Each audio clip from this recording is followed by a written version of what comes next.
আসসালামু আলাইকুম শেখ। আসসালাম রহমতুল্লাহ বরকাত। জি। শেখ পশ্চিমবঙ্গ উত্তর দিনাজপুর থেকে বলছি। জি, বলেন। শেখ মাওলানা রুমি কে ছিল, আর উনি কি সঠিক আকিদার ছিল লোক?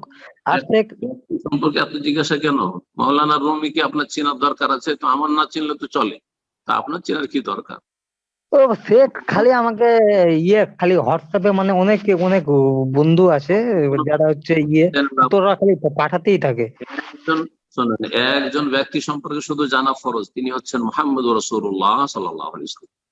তারপরে তার সাহাবায়ে কেরামদের সম্পর্কে, উম্মাহাতুল মুমিনিন সম্পর্কে যদি জানেন তো আরো ভালো, বোঝা গেছে। আর আইম্মা কেরামদের সম্পর্কে জানেন, বাকি ওই সব জালালউদ্দিন রুমি আর বাইজিদ বোস্তামি আর রাবিয়া বসরি আর অমুক আর তমুক, হ্যাঁ, এসব জানার কোনো প্রয়োজন নেই। আল্লাহ ওদের থেকে হেফাজত করেন, আল্লাহ ওদের থেকে হেফাজত করেন। এরা সুফি ছিল, এরা সব সুফি ছিল, এরা বেদাতপন্থী ছিল, বিভিন্ন বেদাতি আকিদা, এমনকি ইসলাম বিরোধী আকিদা তাদের মধ্যে ছিল।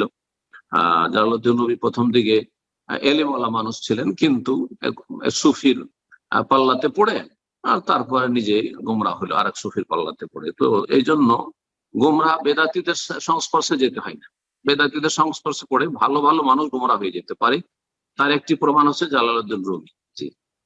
তো আল্লাহ হেফাজত করেন। আর আমি আশা করবো যে কোনো ভাই বোন কোনো ব্যক্তি সম্পর্কে এরকম জিজ্ঞেস করবে, আপনার মাসলা জানা দরকার। আর আপনাদেরকে হোয়াটসঅ্যাপ গ্রুপে কেন বা জিজ্ঞেস করে, যারা জিজ্ঞেস করছে তারা অশিক্ষিত লোক, জানেন না।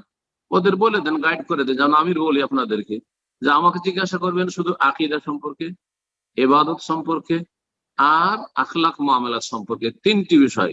আর 4 নম্বর কিছু না। বোঝা গেছে? আকীদা কেমন হবে, সহি আর গলত, আর ইবাদত সুন্দর, আর কোনটা বেদাতি ইবাদত আর কোনটা সুন্নতি ইবাদত, আর আরেকটা হচ্ছে আখলাক মুআমালাত, লেনদেনের ক্ষেত্রে কোনটা হালাল কোনটা হারাম, কোনটা জায়েজ কোনটা নাজায়েজ, ব্যাস। এর বেশি কিছু না। কে কোথায় ছিল আর কে কেমন ছিল ওইসব জানার কোনো প্রয়োজন নেই। যদি জালালউদ্দিন রুমির নাম নাও জানেন, জানলো কোনো নেকি নেই।